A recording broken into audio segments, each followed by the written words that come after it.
أعوذ بالله من الشيطان الرجيم. بسم الله الرحمن الرحيم. وما كان لبشر أن يكلمه الله إلا وحيا أو من وراء حجاب أو يرسل رسولا فيوحي بإذنه ما يشاء إنه علي حكيم. صدق اللہ العظیم. یہ سورۃ الشورى کی آیت نمبر 51 آپ حضرات کے سامنے تلاوت کی گئی. پچھلی آیات میں یہ بات گزری ہے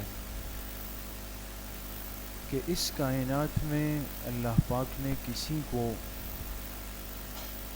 اولاد دینے کا نہ دینے کا، پھر صرف مذکر اولاد ہو، صرف مؤنث اولاد ہو یا دونوں ہوں، یہ اختیار اللہ پاک نے صرف اپنے پاس رکھا. مخلوق میں سے کسی کے بس میں نہیں، کسی کی طاقت نہیں کہ وہ یہ کر سکے. اللہ کے حکم اور اللہ کے فیصلے اور مرضی اور منشا اور رضا کے بغیر کوئی انسان چاہے وہ کتنا ہی مقرب ہو، مقبول ہو، محبوب ہو، صالح ہو، وہ کسی کو نہ اولاد دے سکتا ہے نہ کسی کی اولاد چھین سکتا ہے، بلکہ یہ اختیار صرف کس کے پاس ہے؟ اللہ کے پاس.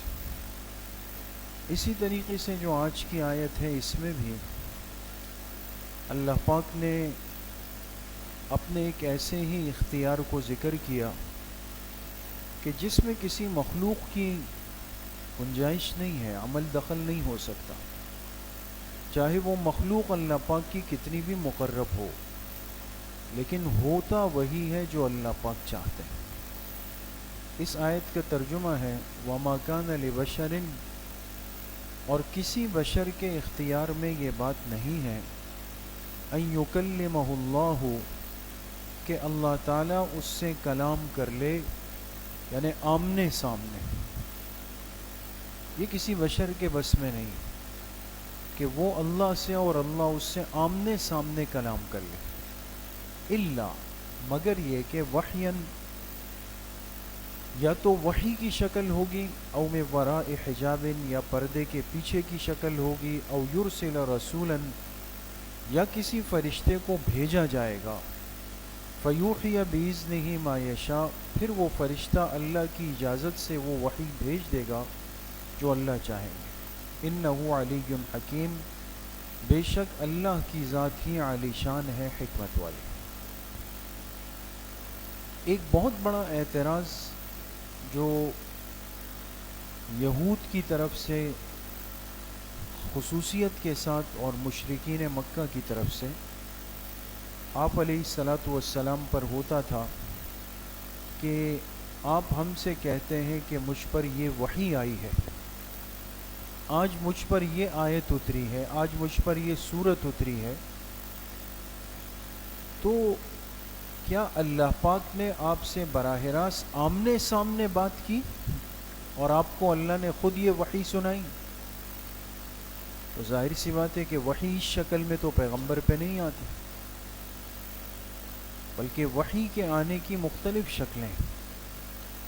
لیکن یہ شکل وحی کی نہیں ہے کہ اللہ پاک اپنے پیغمبر سے اس دنیا میں، اس عالم دنیا کے اندر اللہ پاک بالکل آمنے سامنے، جس کو کہتے ہیں بالمشافہ، 1 to 1، آمنے سامنے بیٹھ کر اللہ پاک کسی سے بات چیت کر لے اور اس کو وحی پہنچا دے. تو یہ یہود اور مشرکین کہتے تھے کہ جب ایسا نہیں ہے تو پھر ہم آپ کی بات کیوں مانیں؟ آپ کو چاہیے کہ آپ اللہ پاک سے کہہ دیں کہ اے اللہ، یہ سارے لوگ مجھ پر ایمان لے آئیں گے، لیکن شرط یہ ہے کہ آپ میرے سامنے بیٹھ کر، میرے سامنے ظاہر ہو کر مجھ سے براہ راست تکلم کر لیں. یہ ان کا ایک تقاضا تھا، اللہ پاک نے اس کی نفی فرمائی. کہ جس طرح کسی کو اولاد دینا نہ دینا، کم دینا زیادہ دینا، مذکر دینا مؤنث دینا، دونوں دینا، یہ ہمارے اختیار میں ہے، اس میں ہم پر کوئی زور دباؤ نہیں ڈال سکتا۔ اسی طریقے سے اپنی مخلوق میں سے مقام نبوت کس کو دینا ہے، اور پھر نبوت کا منصب دینے کے بعد پھر اس پر وحی کیسے بھیجنی ہے، یہ ہماری مرضی ہے، کوئی مخلوق ہم پر اس بارے میں زور اور دباؤ نہیں ڈال سکتا۔ بات سمجھ گئے دوستو؟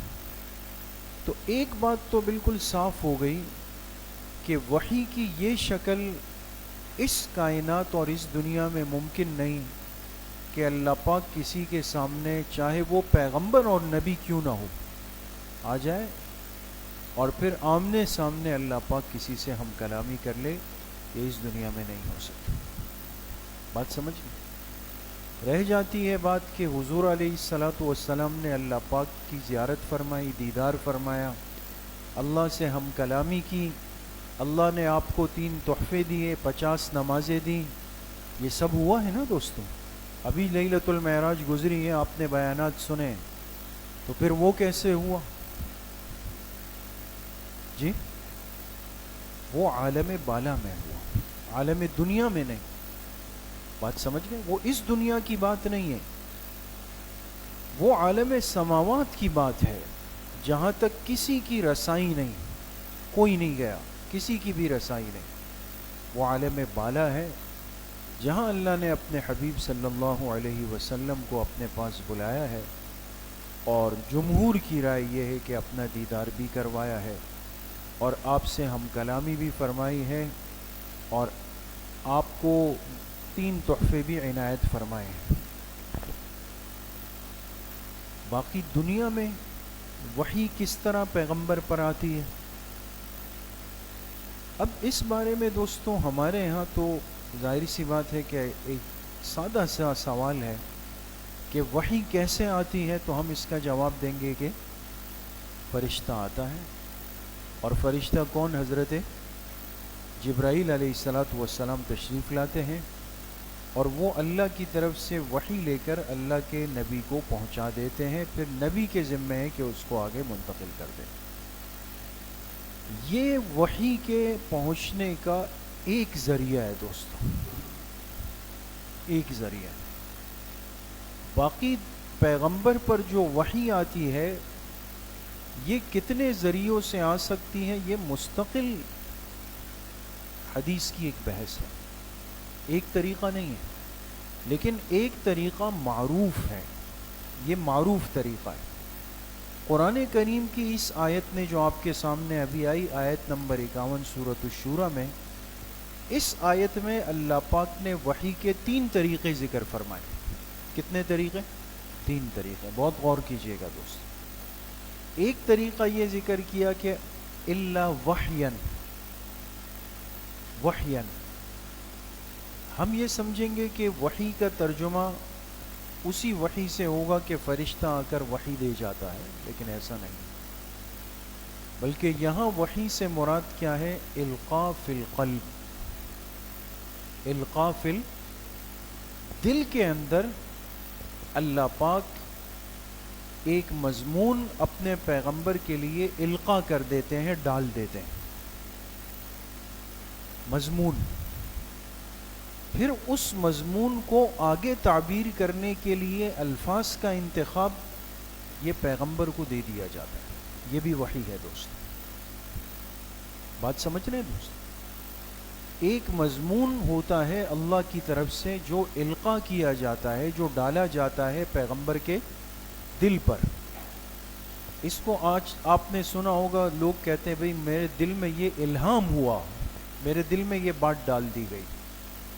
پیغمبر کے دل پر وحی کا القاء ہوتا ہے، وحی ڈال دی جاتی ہے، لیکن یاد رکھیں کہ اس صورت کے اندر وحی کے الفاظ نہیں ہوتے، بلکہ وحی کا ایک مضمون ہوتا ہے، وہ دے دیا جاتا ہے، پھر اس مضمون کو ایک الفاظ کی شکل دینا یہ کس کے اختیار میں ہے؟ پیغمبر کے اختیار میں۔ یہ بھی وحی کی ایک شکل ہے، اور حضور علیہ الصلاۃ والسلام کے ساتھ وحی کا یہ معاملہ بھی ہوا ہے۔ دوسری صورت ہوتی ہے من وراء حجاب. حجاب کہتے ہیں پردے کو. پردے کے پیچھے سے یعنی اللہ کی ذات نظر نہیں آئے گی، نظر نہیں آئے گی، لیکن ایک پردہ ہوگا، ایک حجاب ہوگا، ایک حائل ہوگا، اور اس کے پیچھے سے کلام کی آواز آ رہی ہوگی اور پیغمبر اس کلام کو سن رہا ہوگا. جیسا کہ پیغمبروں کے اندر ایک پیغمبر کے ساتھ خاص طور پر یہ معاملہ ہوا حضرت موسیٰ علیہ السلام. بات سمجھ گئے؟ اسی لیے ان کا لقب ہے کلیم اللہ، کہ اللہ نے آپ سے ہم کلامی فرمائی، لیکن اللہ کو دیکھا نہیں ہے، دیکھا نہیں ہے، لیکن اللہ کی آواز آ رہی تھی اور وہ پردے کے پیچھے سے تھی. اور پیغمبر اور اللہ کے درمیان بھی یہ پردہ اور یہ حجاب ہے. حضرت جبرائیل علیہ السلام سے پوچھا آپ علیہ السلام نے کہ اے جبرائیل کیا آپ نے اللہ کو دیکھا ہے؟ فرمایا ایک مرتبہ ایسا ہوا کہ میں اللہ کے انتہائی قریب چلا گیا، انتہائی، لیکن اس انتہائی قرب میں بھی میرے اور اللہ کی ذات کے درمیان 70,000 پردے حائل تھے. یعنی اللہ کی ذات کے انوارات اور تجلیات اتنے ہیں کہ فرشتہ بھی اس کی تاب نہیں لا سکتا. 70,000 پردے بیچ میں ہیں، اور اس کو حضرت جبرائیل علیہ السلام فرماتے میں انتہائی قریب چلا گیا. یہ تو محبوب کائنات کی شان ہے دوستو کہ بغیر حجاب، بغیر حائل کے اللہ کا دیدار فرمائے. کتنی بڑی شان. تو ایک شکل وحی کی یہ ہوتی ہے کہ آواز آتی ہے، اللہ پاک کلام فرماتے ہیں، لیکن درمیان کے اندر حجاب ہوتا ہے دوست. تیسری صورت یہ ہوتی ہے کہ او یرسل رسولا، اور یہ وہ معروف اور کامن شکل ہے کہ اللہ پاک اپنے فرشتے کو بھیج دیتے ہیں. فرشتے کو وحی دے کر اللہ پاک بھیج دیتے ہیں، اور وہ فرشتہ اللہ پاک کے حکم سے آتا ہے. فیوحی بإذنہ ما یشاء، اور جو اللہ چاہتے ہیں، جو الفاظ دیے ہوتے ہیں من وعن، وہی الفاظ فرشتہ لے کر پیغمبر کے پاس آتا ہے اور ان کو وہ الفاظ سناتا ہے. پھر پیغمبر اس الفاظ کو دہراتے ہیں، پھر امت تک وہ الفاظ منتقل ہوتے ہیں. بات سمجھ گئے؟ تو قرآن کریم اللہ پاک کا کلام ہے. وحی کی یہ ساری صورتیں یہاں پر، میں نے عرض کیا نا یہاں کتنی صورتیں آیت میں؟ 3 ہیں. صحیح بخاری میں امام بخاری رحمۃ اللہ علیہ نے بالکل شروع میں جلد نمبر 1 کے بالکل آغاز کے اندر، جب ہمارے طلباء وہ کتاب شروع کرتے ہیں، استاذ ان کو بتاتے ہیں تفصیلات کہ پیغمبر کے پاس وحی کے آنے کی کتنی شکلیں ہیں، تو وہاں امام بخاری رحمۃ اللہ علیہ نے تفصیلات ذکر کی، اور محدثین نے اس کی تعداد ذکر کی کہ دنیا میں وحی کے آنے کی کم از کم 15 صورتیں، 15 شکلیں ہوتی ہے کہ اللہ تعالیٰ اپنے پیغمبر کے پاس وحی کو بھیج دیتے ہیں، اور وہ سب کی سب صورتیں برحق ہیں. بات سمجھ میں آ گئی؟ وہ تو صحیح بخاری جلد اول میں، وہ آپ حضرات جب پڑھیں گے نا انشاءاللہ، علماء کے ساتھ جڑیں تو انشاءاللہ آپ کو یہ ساری باتیں پتہ چلیں گی. آج سے پہلے شاید کسی کو پتا ہو کہ 15 شکلیں ہیں وحی کے آنے کی، لیکن دیکھیں صحیح بخاری کے بالکل آغاز میں ہر نوجوان فاضل عالم کو یہ بات بالکل شروع میں پڑھا دی جاتی ہے، بتا دی جاتی ہے، مختلف صورتیں ہوتی ہیں. اور اس میں ایک شکل یہ بھی ہے، عرض کر دوں کہ حضرت جبرائیل علیہ السلام کے علاوہ ایک اور فرشتہ بھی ہے جو حضور علیہ السلام کے پاس آئے ہیں، وہ حضرت اسرافیل علیہ السلام، وہ بھی آئے ہیں. لیکن ان کا حضور کے پاس آنا ایک یا بہت زیادہ 2 مرتبہ ثابت ہے، اس سے زیادہ نہیں. اور تواتر کے ساتھ حضرت جبرائیل علیہ السلام ہی تشریف لائے. پھر حضرت جبرائیل علیہ السلام کے آنے کی 2 صورتیں، یا تو وہ فرشتہ اپنی اصلی شکل میں آئے یا کسی انسانی شکل کو اختیار کر کے آ جائے. اور حضرت جبرائیل علیہ السلام اپنی اصلی شکل میں حضور علیہ الصلاۃ والسلام کے پاس آپ کی پوری حیات میں 2 مرتبہ آئے، 2 مرتبہ آئے، اور ورنہ آپ ہمیشہ حضرت دحیہ کلبی رضی اللہ عنہ جو صحابی ہیں اور حسین و جمیل صحابی ہیں، جن کے بارے میں حضور علیہ السلام نے فرمایا تھا یوسف هذه الامہ، میری امت کے یوسف علیہ السلام یہ ہیں، اتنے حسین تھے۔ ان کی قبر دمشق شام میں ہم گئے، وہاں ایک گاؤں میں ایک بہت بڑے چبوترے پر حضرت دحیہ کلبی رضی اللہ عنہ آرام فرما رہے، تو بڑے حسین تھے۔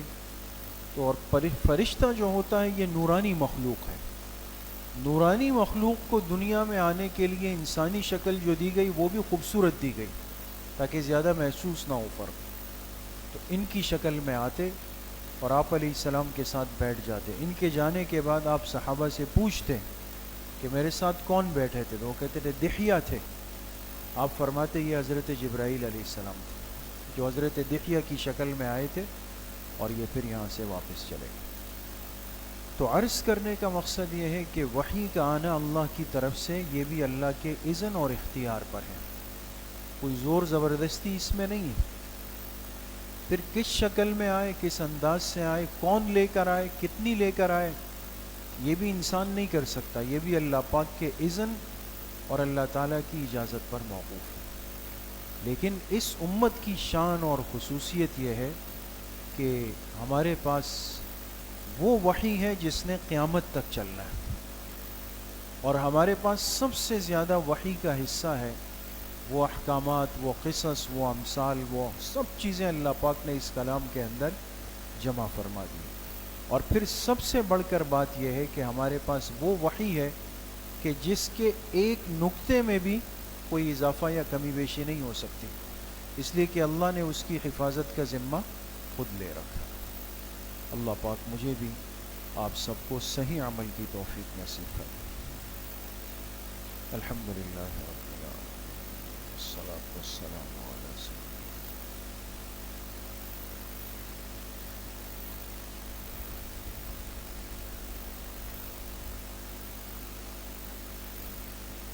ہماری مسجد کے بزرگ نمازی بھائی سعید الرحمن صاحب کی خالہ بیمار ہیں، کافی وقت سے علیل ہے، دعا فرمائے اللہ پاک ان کو شفاء کاملہ عاجل نصیب فرمائے۔